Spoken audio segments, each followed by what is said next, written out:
पहले बोले कि अंग्रेजी को 3 भागों में बांटा गया है। एक अंग्रेजी जिसको हम एंशिएंट इंग्लिश कहते हैं, बहुत पुराना। दूसरा हम उसको कहते हैं मिडिल इंग्लिश, थोड़ा बहुत बदलाव आया, वाउल वगैरह का प्रयोग होना शुरू हो गया। आज जो हम पढ़ रहे हैं उसे हम कहते हैं मॉडर्न इंग्लिश। बात समझ आए? धीरे धीरे जो पहले बड़ा था अब उसको छोटा किया जा रहा है। अब आने वाला समय ऐसा आएगा, अंग्रेजी चूंकि कई भाषाओं से मिलकर बना है, इसलिए आने वाला समय ऐसा आएगा कि अंग्रेजी का भी और छोटे छोटे शब्द में कन्वर्ट हो जाएंगे।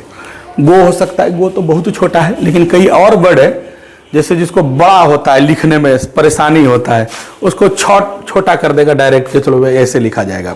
चेंज होगा क्योंकि परिवर्तन ही संसार का क्या है, नियम है, तो बदलाव इसमें भी होगा। अब आइए, इसमें चैप्टर का नाम है आपका स्वीटेस्ट लव। स्वीटेस्ट लव का मतलब होता है, स्वीटेस्ट किसको बोलते हैं? स्वीटेस्ट बोलते हैं बहुत ही जो प्रिय हो, बहुत ही जो आपके लिए अच्छा हो, बहुत जिससे आप प्रेम करते हो। और लव तो खैर यहाँ पर स्वीटेस्ट लव का प्रयोग तो अपनी प्रेमिका के लिए होता है ना, जिसका कई नाम है। तो sweetest love, I do not go. कवि जो है, इसका कवि का नाम क्या है? John Donne. जॉन डन कह रहे हैं कि मैं नहीं जाऊंगा। किसको कह रहे हैं? अपनी प्रियतमा को कह रहे हैं, अपनी प्रेमिका को कह रहे हैं, अपनी दिलरुबा को कह रहे हैं, मासूका को कह रहे हैं। कई पर्यायवाची शब्द उसके हो जाएंगे, ना हो जाएंगे? अलग अलग लोग अलग अलग तरीके से बोलते हैं, कोई सोना, कोई बाबू, कोई जानू। नहीं, और आजकल बड़ा वीडियो ही चलता है, बाबू खाना खाया, नहीं खूब चलता है। तो ठीक है भाई, अच्छा बात है। बाबू तो ऐसे खाना खाएगा जैसे व्हाट्सएप पे खिला देगा ना। अब तो इमेज भी आ गया, इमोजी भेजा जाता है, लो लड्डू खाना, लड्डू खा लो। लड़का भी खुश कि लड्डू भेज दिया हमको लड़की। वो लड्डू नहीं, वो जाल है, वो रिचार्ज हो जाएगा फिर तुम्हारा 399 का। क्या इसो फेर? आइए, शहरों में कुछ ज्यादा ये सब चीज होता है, गांव तो अभी भी बचा हुआ है। देखिए क्या हुआ जी?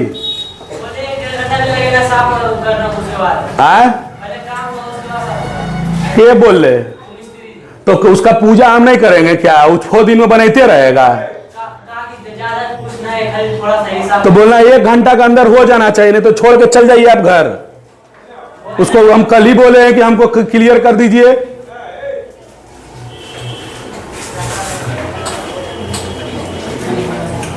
जब आदमी है 2 घंटा काम करता है चल जाता है, 3 घंटा किया चल गया, मन मर्जी नहीं है।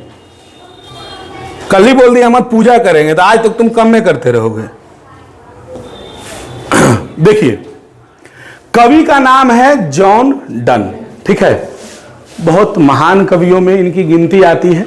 उनके बारे में पहले जान जाते हैं कि कवि कैसे थे, कौन कौन सी किताब को लिखे। जॉन डन के बारे में कहा जाता है, John Donne the Pioneer of a new kind of lyrical and satirical verse। इसका मतलब यह हुआ कि जो पॉइनियर मतलब प्रमुख, और किस टाइप में? गीत टाइप में। कविता जो लिखते थे वो कैसे लिखते थे? गीत टाइप में।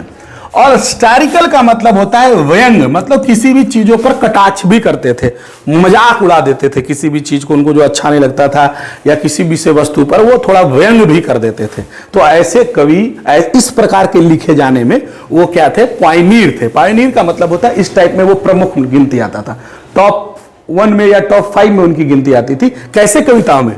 गीत टाइप की कविताओं में और व्यंग टाइप की कविताओं में उनकी गिनती टॉप में होती थी। Verse and called metaphysical. ये मेटाफिजिकल शब्द क्या है? मेटाफिजिकल का मतलब होता है आध्यात्मिक।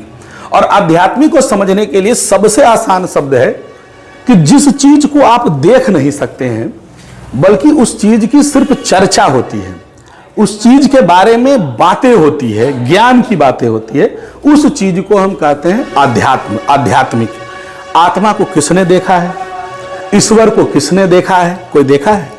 तो जब हम आत्मा की बात करें, ईश्वर की बात करें, बड़े बड़े चीजों की बात करें, ऐसे चीजों को जो देखा ही नहीं है, तो वैसे लोग जो बात करते हैं उसको हम अंग्रेजी में कहते हैं फिलोसफर, उसको कहते हैं दार्शनिक।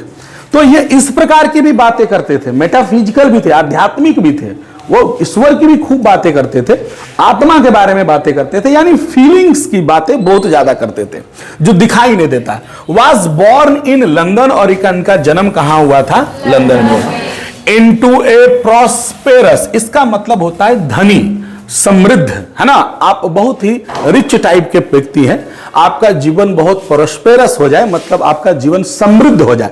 समृद्ध इट मीन्स धन से नहीं, समृद्ध का मतलब होता है धन, तन, मन, हर ढंग से आप समृद्ध हो जाए, बुद्धि से भी समृद्ध हो जाए, वो होता है समृद्धि, है ना।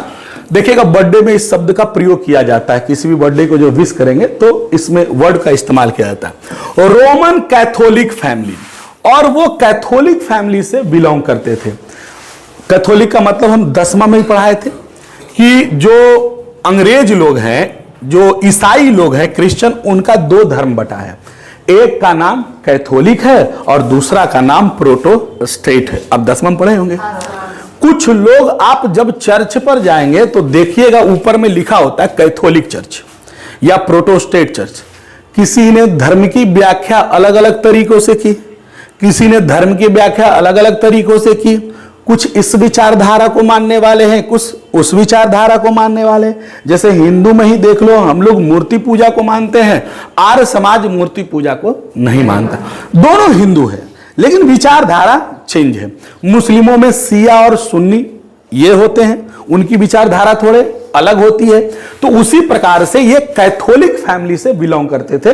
कैथोलिक मतलब क्रिश्चियन ही थे, लेकिन क्रिश्चियन में क्या थे? कैथोलिक थे। क्रिश्चियन का कितना भाग है? 2 भाग। एक आपका कैथोलिक, दूसरे को एंटी कैथोलिक भी कह सकते हो, या दूसरे को आप प्रोटेस्टेंटवाद भी कह सकते हो। ऑफ ए ट्रेडर्स, और इनका जो परिवार था वो व्यापारियों का परिवार था, अच्छे खासे। पहले बोले प्रोस्पेरस का मतलब समृद्ध। समृद्ध कौन होगा? जिसके पास व्यापार होगा, जिसके पास पैसा होगा। At a time when England was अस्ट्रेंचली, अस्ट्रेंचली का मतलब होता है निर्दयता से, बहुत तेजी से, कठोरता से। एंटी कैथोलिक, उस समय पूरे इंग्लैंड में एक अभियान चल रहा था विरोध का, कि भाई कैथोलिक से दुश्मनी लिया जा रहा था, कैथोलिक को देखा नहीं जा रहा था। जैसे अफ्रीका में काले और गोरे का मतभेद होता था, अब सुने हैं, पढ़े भी हैं। उसी प्रकार उस समय इंग्लैंड में क्या हो रहा था? कैथोलिक को भगाया जा रहा था, कैथोलिक को साइड किया जा रहा था, विरोध किया जा रहा था कैथोलिक को। और प्रोटेस्टेंट वाले जो थे उनकी संख्या ज्यादा थी, वो चाहते थे कि नहीं कैथोलिक वाला यहां नहीं रहे, भागो यहां से, उसका साइड करो, दूर करो। उस समय यह अभियान चल रहा था। उसी समय जन्म हुआ किनका? जॉन डन का, है ना। आगे देखिए, John Donne forced to leave Oxford University without a degree because of his religion. Religion का मतलब क्या होता है भाई? धर्म, नहीं, रिलीजन का मतलब धर्म। देखिएगा, करा जॉन डन जो थे उनको मजबूर किया गया, फोर्स किया गया। किस लिए? कि आप ऑक्सफोर्ड यूनिवर्सिटी को क्या कीजिए? छोड़िए। जब वो पढ़ाई कर रहे थे, ऑक्सफोर्ड यूनिवर्सिटी लंदन की बड़ी यूनिवर्सिटी, विश्व की में इसका टॉप 10 में नाम आता है। यूनिवर्सिटीज अगर ऑल ओवर वर्ल्ड की बात करें तो टॉप 10 में इसका भी नाम आता है, ठीक है। कैम्ब्रिज हो गया, ऑक्सफोर्ड हो गया, ऐसे कई विश्वविद्यालय हैं।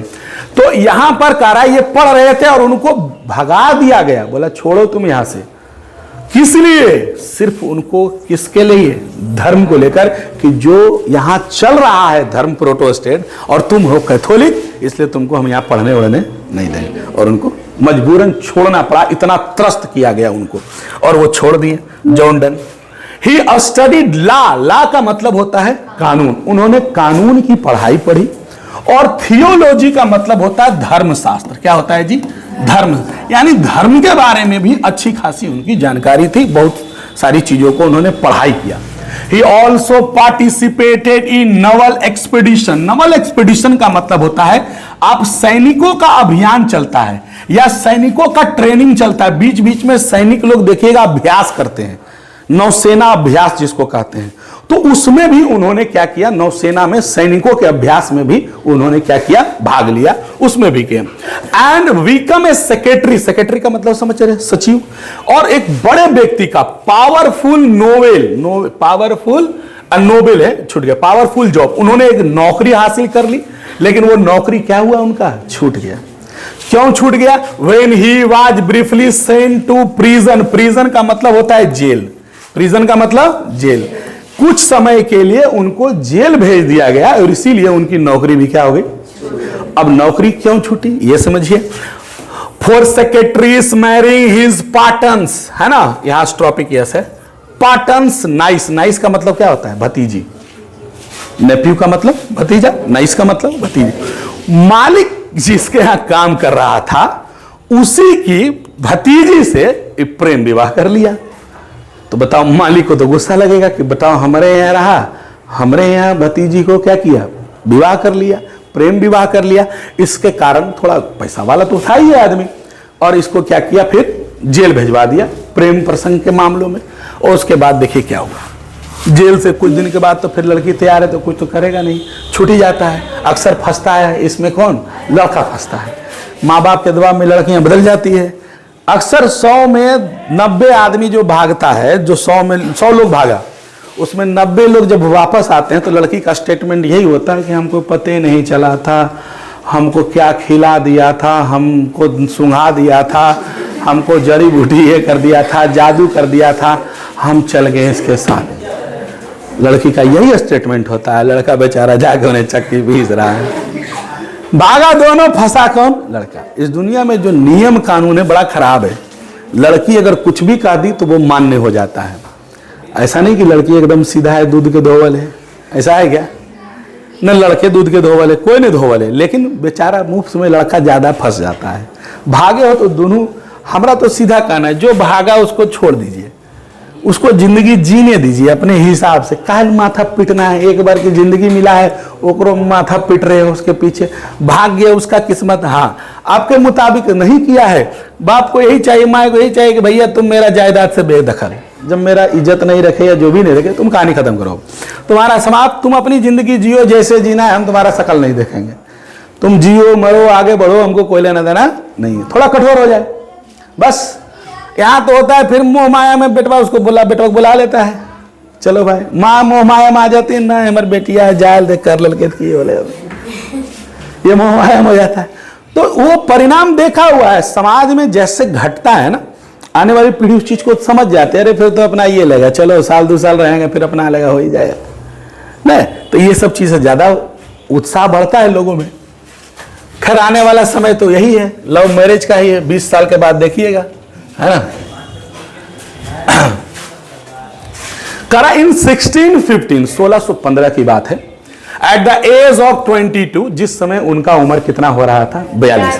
डन जो थे एक्सेप्टेड, डन में डबल एन होगा, done accepted ordination in the Anglian church. Anglian church में जाकर वो नियुक्त हो गए, बोले कि हम यहीं रहेंगे, और पादरी बन गए। नियुक्त होने का मतलब क्या, पादरी बन गए, धर्म चूंकि पढ़े हुए थे, धर्म की जानकारी अच्छी खासी थी, इसलिए वो जाकर एंग्लियन चर्च में क्या हो गया, वो पादरी बन गए। And soon began one of greatest preachers of his time. और उस जमाने के प्रीचर्स का मतलब होता है जो उपदेश देते हैं, उनको हम कहते हैं प्रीचर्स। उस जमाने के सबसे बड़े उपदेशक वो बन गए, उनसे बड़ा उपदेशक कोई नहीं बना उस जमाने में। मैंने ज्वाइन किए 1615 में, और धीरे धीरे धीरे एक बहुत बड़ा उनका फैन फॉलोवर हुआ, बहुत बढ़िया बढ़िया उपदेश। देखिए पढ़ा लिखा व्यक्ति जो होगा ना, समझदार व्यक्ति जो होगा, वो कहीं भी रहेगा अपनी भाषा से लोगों को मोह सकता है। भाषा बहुत बड़ा चीज है, वो प्रभावित कर सकता है। हम लोग यूट्यूब पर लोगों की भाषा ही सुनते हैं, भाषण में सुनने नेताजी का भाषा ही सुनते हैं कि बोलता कैसा है। लालू जी की आवाज में जो दम है, जो बातें हैं, जो कॉमेडी है, वो अच्छा आदमी सुनना चाहता है। लालू जी के नाम पर कितने लोगों का घर चल रहा है, लालू जी की आवाज पर कितने लोगों का घर चल रहा है। कोई छोटा लालू, कोई बड़ा लालू, कोई महिला लालू, नहीं कोई नवादा का लालू, कोई पूर्णिया का लालू, ऐसे लोग बने हुए हैं और आवाज निकालते हैं लालू का, है ना, और उसकी आवाज में बोलते हैं। कहीं मंच हुआ आरजेडी और जेडी का, फोड़ने दो, दीपावली है, क्या करोगे, उधर ध्यान मत दीजिए। तो वो लोग आवाज निकालते हैं, कहीं भी मंच हुआ रहे, उसको बोला लालू जी का आवाज निकालता है, आ रहा है तेजस्वी यादव जी, बोला तेजस्वी जी आ रहे हैं, अब तेजस्वी के सामने हाँ ठेक है ना, ऐसे नहीं बोल रहा है लालू जी, अब ऐसी बोल रहा है आदमी। अब अगला तेजस्वी सुन रहे हैं, है ना, तो उनको भी अच्छा लग रहा है कि मेरे पिताजी का इतने फैन फॉलोवर हैं। अरे जब तक ये लालू रही तब तक बिहार में बालू चालू रही। बहुत सारा लालू जी के बारे में किस्सा सुना देते हैं। हमारा घर डेहरी उनके पास भी है, तो डेहरी ऑन सोन बहुत बड़ा नदी है, सोन नदी, पढ़े हैं सोन नहर, सोन नदी के बारे में, गंगा से मिली हुई नदी है सोन। तो सोन में बहुत बालू है।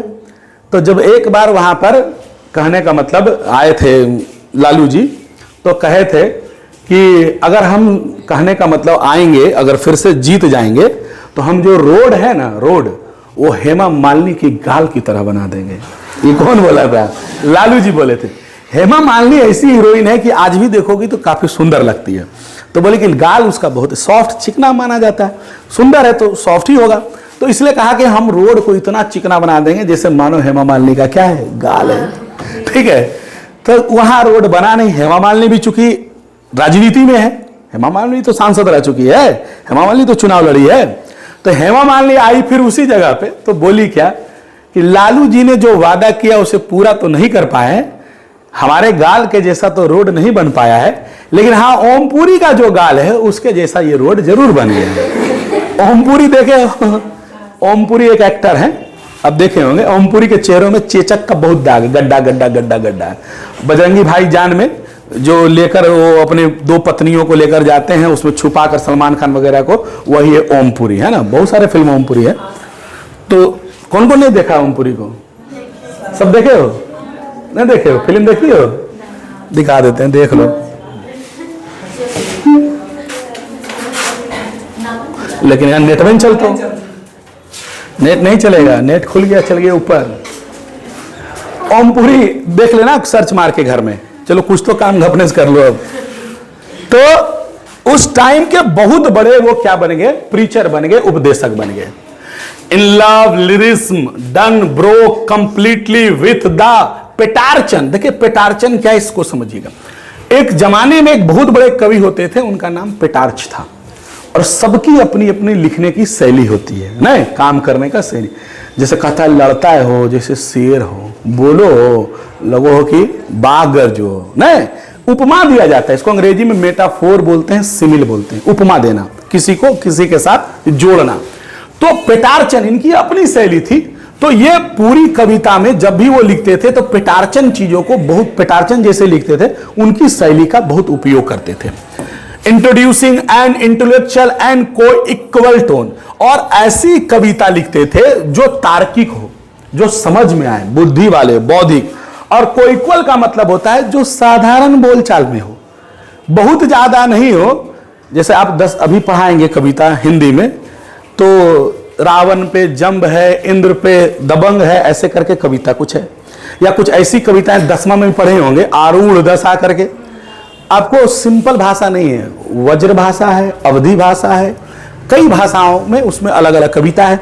तो सिंपल में समझ में नहीं आता है, तो हो गया थोड़ा सा टेढ़ा। एक होता है जो हम बातचीत कर रहे हैं जिस लैंग्वेज में, उसी लैंग्वेज में हमने कविता भी लिख दिया। तो वैसे ही बोलचाल, इसका मतलब होता है बोलचाल वाली भाषा। तो ये जो कविता लिखते थे वो बोलचाल वाली भाषा में कविता लिखते थे। His love poem used the latest discovery। उनकी जितनी भी प्रेम कविताएं होती थी, जो प्रेम के प्रति ज्यादा लिखते थे। देखिए हर व्यक्ति का अपना एक जोन होता है, बात समझिएगा, हर व्यक्ति का, सबका बैठने का, उठने का, काम करने का तरीका बिल्कुल अलग होता है। जैसे अगर आप इंडस्ट्री में देखिएगा, सनी देओल, उसको बहुत ज्यादा डांस की फिल्में नहीं मिलती है। मिलती है क्या? नहीं मिलती है। उसको हैंडपंप कबाड़ने वाला दे देगा, चिराए वाला दे देगा, गरजे वाला दे देगा, वो उस पर सूट भी करता है। बात समझ रहे हो ना? अब गोविंदा को दे देगा हैंडपंप कबाड़ने के लिए, वरुण धवन को दे देगा तो कॉमेडी नहीं लगता है। नहीं, अगर सन्नी देओल एक फाइट मार दिया और जमीन में कोई धस गया, तो ये हमारे जो दर्शक है, ऑडियंस के माइंड में ये फिट है कि सन्नी देओल बहुत पावरफुल है। उसको देखते आए, उसने अपना इमेज बनाया उस टाइप का कि नहीं मारा तो धस ही जाएगा, ये कन्फर्म है। और जॉनी लीवर आके मारे और धस जाए वो है तो कॉमेडियन लगेगा वो। जैसे वो ब्रह्मदेव आए वो है साउथ का एक्टर, उसको भी जब देखो, हम साउथ की फिल्मों को बहुत बड़ा फैन इसलिए है कि जब से हम साउथ की फिल्म देख रहे हैं हमको बहुत अच्छा लगता है। उसका रीजन क्या है, साउथ की फिल्म चलने का रीजन क्या है? आप लोग सिर्फ फिल्म देखते हैं, हम लोग दूसरे एंगल से भी देखते हैं।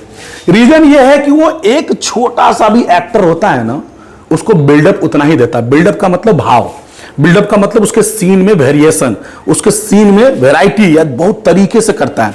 अगर तुम देखे होगे ब्रह्मानंद कॉमेडियन है या छोटे छोटे जो कॉमेडियन होते हैं, उसको भी दिखा रहा है तो चल रहा है, तो शीशा पे दिखा रहा है चल रहा है ना। मतलब क्वालिटी में कोई ऐसा में खाली ऐसा नहीं कि हीरो है तो उसी में हम सब कुछ दिखाएंगे, नहीं।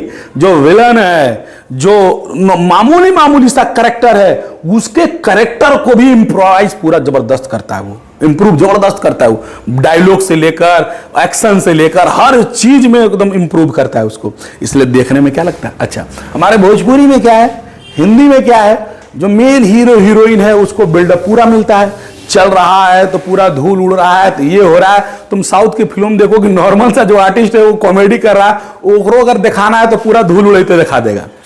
तो ये है साउथ की फिल्में, इसलिए वो ज्यादा चलता है। और साउथ की फिल्में चलने के पीछे रीजन ये है कि वो कल्चर को लेकर चलता है, हमारी संस्कृति को लेकर चलता है। किसी भी फिल्म में ये नहीं देखोगे कि भारतीय संस्कृति की उसने बुराई किया, पुराने से पुराने और आज से अभी तक का किसी भी फिल्म में। और हमारे हिंदी फिल्म बॉलीवुड में क्या है, भगवान की बुराई बहुत ज्यादा है, इसलिए लोग इससे भाग रहे हैं। और ज्यादातर मुंह और क्वालिटी भी है, कहानी भी है इसके पास अलग अलग, इसलिए लोग देख रहे हैं। तो कह रहा है कि उनके जितने प्रेम कविता, सब आदमी का पहले क्या होता है, जोन अलग अलग होता है। सनी देओल मारपीट का है, अक्षय कुमार एक्शन का है, सबका अलग अलग है। उसी प्रकार कवियों में है, कोई ऐसी कविता लिखता है जो बिल्कुल प्रेम की भाषा को लिखता है, कोई ऐसा कविता लिखता होगा जो नेचर प्रकृति के बारे में लिखता है, खाली प्रकृति से उसको प्रेम है। कोई ऐसा कविता लिखता होगा जिसने खाली धर्म ईश्वर के बारे में लिखा, जैसे कबीर है, रैदासा है, नहीं ईश्वर के भक्ति धारा है, भक्ति मार्ग के सब कवि है। कोई प्रेम मार्ग के कवि होते हैं, तो वैसे ये भी है। इन्होंने प्रेम की बहुत सारी कविताएं लिखी और इन्होंने खोज को भी अपने प्रेम में डाला है। जो आज की आधुनिक लेटेस्ट डिस्कवरीज हुई है साइंस का, ज्योग्राफी का, उस पर हथौड़ा मारने का काम किया। हैमर का मतलब हथौड़ा, उस चीज को भी दिखाया है, कंबाइन उसको भी किया है, person with verbal and intellectual टीजिंग। टीजिंग का मतलब होता है चिढ़ाना, जिस चीज से लोग चिढ़ते हैं, चिढ़ाते हैं, हर एक बिंदु पर उन्होंने प्रहार किया है। प्रेम को हर तरीके से, विज्ञान से जोड़कर, भूगोल से जोड़कर, आज की खोज से जोड़कर उस पर कविता उन्होंने लिखा है। Donne is well known for his song and sonnet, stories and elegies and sermons. Done जो है जाने जाते हैं अपनी कविताओं के लिए, सुनेट्स का मतलब होता है जो कविता 14 लाइन की होती है, उसके लिए जाने जाते हैं, सेरमोन्स प्रवचन के लिए जाने जाते हैं, व्यंग के लिए जाने जाते हैं, और उनके जो भी प्रभाव है उन चीजों के लिए वो जाने जाते हैं। जेन्युइन पोएटिक फीलिंग, और जो भी कविता में वो फीलिंग डालते हैं वो बिल्कुल जेन्युइन होता है। जेन्युइन का मतलब रियल, जो सही है, वो बहुत ज्यादा बनावटी चीजों को वो नहीं डालते हैं अपने कविताओं में। Metres, strain and whimsical, whimsical का मतलब होता है मनमौजी, थोड़ा मस्ती वाली चीजों को भी डालते हैं, करेक्टराइज करते हैं अपने पोएटिक क्रिएशन में। यानी जब भी वो कविता लिखते हैं तो बिल्कुल जेन्युइन फीलिंग को डालते हैं। और उनका जो विम्सिकल का मतलब होता है कि वो एकदम मनमौजी तरीके से, एकदम खुशी खुशी तरीके से, मस्ती में एकदम कविता को क्या करते हैं, लिखते हैं। बहुत ज्यादा तनाव नहीं लेते हैं, तनाव माने तनाव मुक्त वो रहते हैं। अब देखिए कविता यहां से आपका शुरू होगा। कविता देखिए दिया हुआ है, sweetest love I do not go. अब देखिए एक कवि है, कवि का नाम क्या बताए हैं भैया, जॉन डन, याद रखिएगा, जॉन डन। अब ये जो कवि है जॉन डन, याद रखेंगे, जॉन डन मान लेते हैं ये जॉन डन है और ये जॉन डन की पत्नी है, शादी तो हो चुकी है, हम लोग पढ़ चुके हैं, शादी हो गई है। और हर पत्नी का एक जरूर शिकायत होगा, बार बार बोले हैं कि किस्मत फूटा है किस घर में आ गए, नहीं। अब पत्नी के तौर पर तो आप लोग की पत्नी है ना, आप लोग का पति नहीं है, तो आपके माँ एक पत्नी है, आपके पिता एक पति है।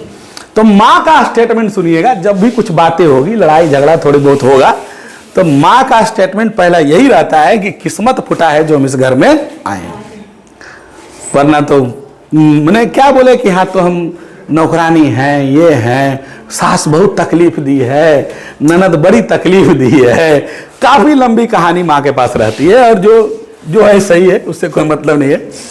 तो अच्छा, पत्नी का एक और सिस्टम होता है, हम तो बोले हैं कि आप आइएगा मैरिज लाइफ में या आपके घर में भौजाई उजाई होगी तो आप फीलिंग करते होंगे, जैसे तुम्हारे सतीश सर एगो हैं, मैंने अगर हम लोग कहीं बैठे हुए भी नहीं, कहाँ है ना